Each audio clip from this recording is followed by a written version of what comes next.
Hiya, welcome to another video by Daniel and John, and today we're looking at our Vito van again. It's a 2009 CDI 111, and we need to replace shift lever bush, and we've got one of these online.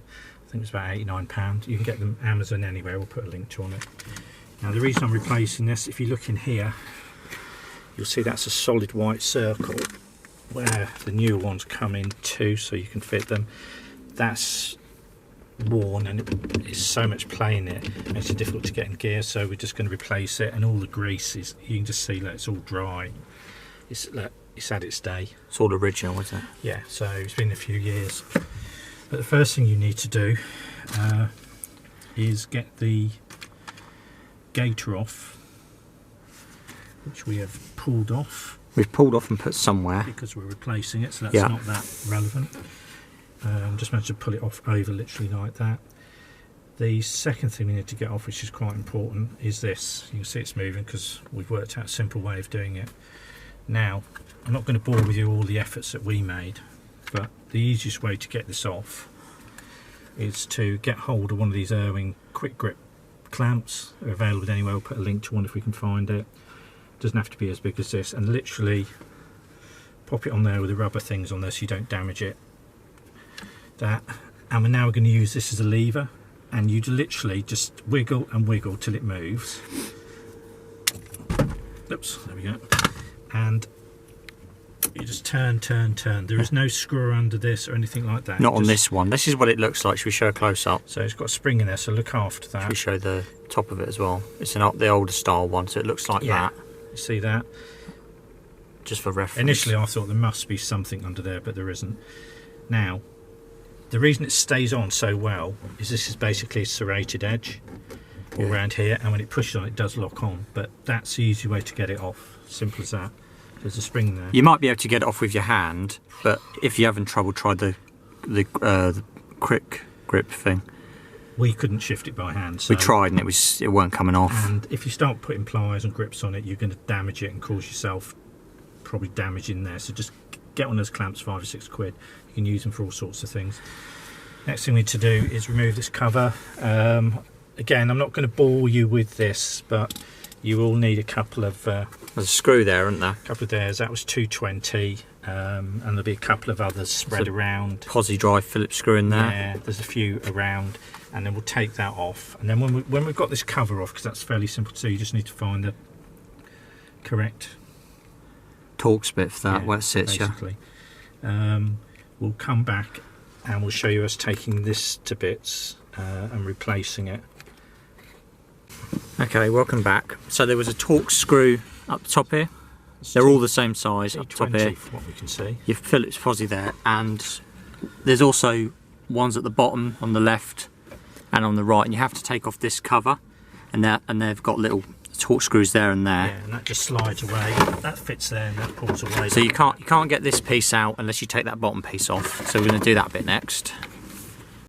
Okay, so that cover pulls off, just pulls up and off. Yeah. The 2 screws at the bottom are slightly bigger. Let's just show you those. So if you forget which go where. So they're those big ones. Again, it's Torx, big ones. T20. So it's all T20 so far. And now we've got that off. We also have to pull the cigarette lighter connector off as well, but it's not got a clip. It's just literally pull off. So it looks like that. Lives there. Which lives there. You can pull that off by your hand. What I would do is check that while you're in there.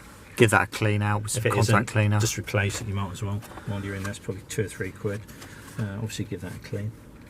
Yeah, it's a bit dirty. Give it a hoover. 9 years, 10 years of muck. There you go. So now we've pulled that off, we can get access to this gear stick sort of shifter body, whatever it's called. Yeah. Got the Torx screws here, and we'll remove all them. What we will do, we'll just just do a walk around now where everything is. So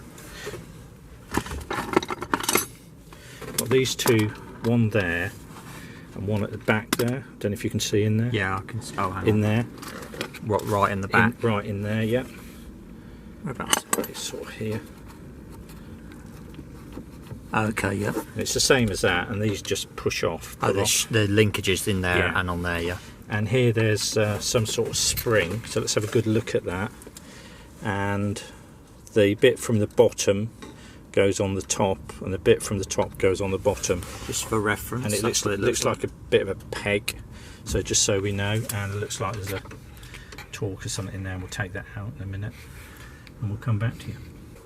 Alright, so we're moving on a bit. We're going to sort of disassemble this now and try and get to that. At the side here I'm taking, there's this micro switch, and I need to take that off because I need to get to that there to remove that spring. And we're still on the T20. There's just two very shiny Torx screws here. I'm just putting, nothing is that tight on this, so when you put it back together and just lift your, that's the micro switch. I think it's for reverse and things, reverse lights come on. So those shiny screws are for the micro switch if you put things in the bag. What we didn't show you is we've already just lifted that off, it just comes off, so it's done. Now, there's a big spring here, so I'm not sure what size that is. It looks like T25 at the side here. Just remember with the configuration of this spring. So let's take that off. The only thing we're struggling with at the moment, now that looks like it screws into a captive nut at this end. Shall I show you that? Yeah.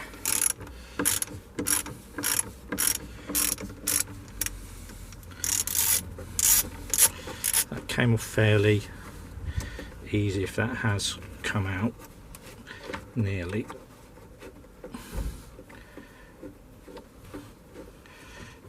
So I've got some like nylon Long bushes bolt. either side of it, and that is that captive nut like John said, it's in there. There we go. Right, just bear in mind when this spring comes out, which it will do, one of these goes into the spring at the front and the back. So that's what it looks like. So I'm gonna capture this in a minute, and I'm guessing, so there we go. So when you put those back, it goes in like that, and one of them goes, is crisscrossed like that basically. You crisscross it, and one goes at the top and one goes at the bottom, so it's got some tension on it. That's how it works. Okay. Right, we will stick that in there.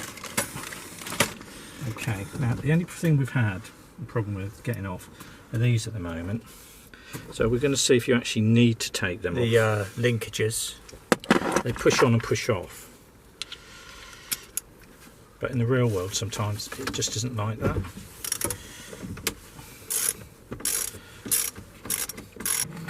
Right, so we got all the screws out. There was quite a few of them. Just lost one, but there are ones down there. There are 5 of them. That's what they look like. Quite long ones. T25. Now, I thought there'd be 4. 1, 2, 3, 4. There's one hidden in there. Yeah. Yeah, So there's you one know. hidden in here. You might need a deep Torx. Some point we'll have to rescue that. So there's 5 of them. The big long ones, and then you should be able to sort of lift that off. The whole thing comes off, and there's this bit under here as well that's just sitting there. The screws go through by the looks of it. So when you put it back together, you can see that bit there, the funny shape, goes towards the Passenger front, side. and the half moon shape is towards the passenger Yeah. side. If that helps. This is a right-hand drive vehicle, so it might be different if it's left-hand drive. Yeah. But that's how it came off. And this is our Nylon bushing. thing now. It looks like it could have been replaced because it looks like it's one of those ones that snap together like the one I've got. So we will see in a minute. We'll try and get that off and replace it. And it'll just be interesting to know if we have to take these off here. Yeah, we don't really want to take the linkages off because they're sort of on there really well, but we'll see whether we... Obviously it needs a good clean up and everything. If we can just take this off, we'll be laughing. if we can just take that off, we don't need to mess with this. We don't really want to mess with because that. there's one behind here, so Yeah, I don't think we do. So it looks like the bushing on there is the original and the replacement comes in 2 parts. So what we're going to do is we don't want to remove any more parts from this. We are going to basically cut the old one off, aren't we? Yeah, I've gone around the top there and I can't see a gap where it would click together. So what I'm going to do on the driver's side, it's quite thin there. There's a cut out for that linkage we were talking about a minute ago.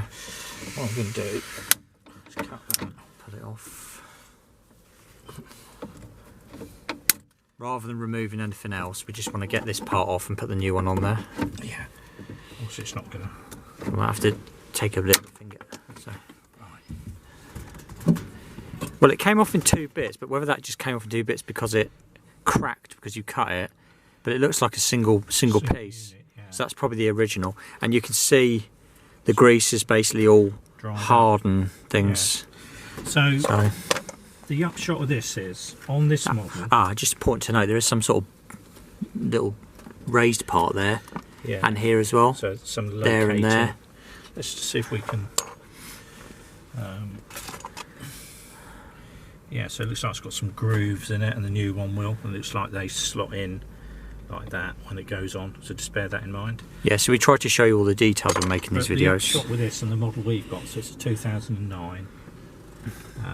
We think it's a W639. You don't have to pop these off, which just saves you a bit of time and nonsense. Yeah, so what we're going to do, we're going to give that a good clean up, grease it up. Yeah. What grease would you think we're going to use? Standard? Some grease that'll last a while. Some of our best grease we've got anyway, that's what will go on there. And then we'll sort of reassemble, but basically we'll show you us putting that on. So I'd say, looking at this, say an hour and a half to do it carefully, clean it all up and everything, but it's fairly straightforward if I'm honest. Right, so the old bushing's off, and see it's manky like we said it was, been on there, its original one. Now when you come to fit the new one, there's that little bar there going into that there, so that would slide over that, and this can only go one way, look, like that. If you try to do it incorrectly like that, you'll have a raised edge, so both bottom and top should line up like that. It's got little locating lugs basically to make it easy. If you just get distracted with the kids or something, accidentally do that. Yeah, so just check it. Just make sure both edges are flush. Right, we've cleaned it up with some WD-40. Yeah, we've got some multi-purpose grease. That's what we've got. There might be better grease for this, but that's what we've got. Come with any grease, so just going to put a load in there just so it doesn't wear the plastic. Basically, it just wears the plastic's wear, and that's what causes it. Tilt that a minute like that. Yeah, you can hold it underneath as well because it's like a U shape. Now you can put a bit of grease in the top, and I'm sure it'll go into it eventually. Too much there, really. Yeah, a little bit too much. Right, and grease those bits up, right. So I'm happy with that. Put a bit around the back as well, if you can get it. Yeah, there you go. Right. That's more than enough. Yeah. It's probably more than that had when it was made. So I'll just position that where it should go there. Just remember it's a half moon. So that's what it looks like. Facing towards her. Yeah. That's it. Just so that's helpful to you. That's what it looks like. Yeah. And bearing in mind we've not done one of these before, so I'm just going to make sure it all lines up. There we go. So you pop that over there, and you pop that in there. We'll just see how easy this is to push together. Well, that's it. So, and then we are going to, so you've got the half moon shape, then we are going to in a minute pop that back on there. In a minute. We're going to give it a clean though, aren't we, I think? There, it's 2 grooves, one there and one there. You need to line them up with this, there. So there. The grooves in this line up with them. Yeah, so remember the half moon shape towards the passenger door. Yeah. If you right and drive vehicle, give that clean up. We'll bolt it back down and we'll see how we get on, come back to you. Right, so we've got a load of grease in here, we've got it back on. Important thing to note is these little notches here and at the back go into these parts, and also John, if you place that cover over, you see this here there, before I close it over, that slides into that. We have sprayed some silicone in this, so they go so in there. You want to hear a click. Alright, so virtually all done, all greased up, ready to put back together. This spring provides a bit of tension when you're moving it around, etc. And we didn't want to take this off because of risk of damaging the gear linkage, really. So you can get this back on, and you just need to manipulate it with a pair of pliers. There's a sort of groove slot there and a groove slot there, and then just pull it open and slide it on. It's that sound, me saying it sounds simpler than it is. It takes a bit of fiddling, but you can do it without taking the linkages off. And that's how we did it. It all went back together fairly well. If it's helped you out a little bit, if you wouldn't mind subscribing and giving us a thumbs up, it is appreciated, especially this gear knob nonsense. And when you put that back on, don't forget to put your gaiter on first when you've got all your covers back on, and then your gear knob back on, press down. Anyway, thanks for watching.